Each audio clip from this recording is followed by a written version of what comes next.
Do we know how many of the 840,000 employees currently who can take advantage of this actually found themselves in the unfortunate scenario where they had to use FMLA in the last year or in the last 2 years?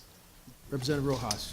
Thank you, Mr. Chair. I don't know that number off the top of my head. I don't know if anyone from OFA can answer that question, FMLA utilization. No, we don't have an estimate for the total number of employees who are covered. And do we know if that was actually ever researched as part of the drafting of this bill?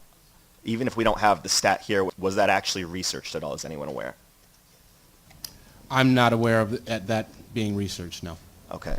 I guess my issue with this to start is that I love the concept of being able to say yes and work on the details later, but I guess the problem is I think we do a little bit too much of that in Connecticut.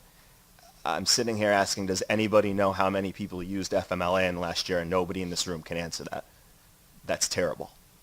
We should all be ashamed of ourselves. I've heard testimony today about people conducting polls on Facebook.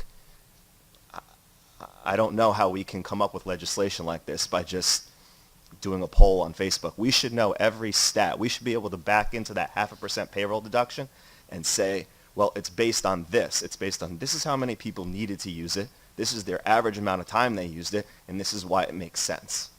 We can't do that here. We're supposed to be confining our comments to financial considerations. That should be the biggest financial consideration we should be talking about, and nobody can answer that question. I want to be able to say yes to something like this. There's no reason why we can't come up with a solution. But until we can answer those basic questions, there's no way I can in good conscience support this at this time. Thank you.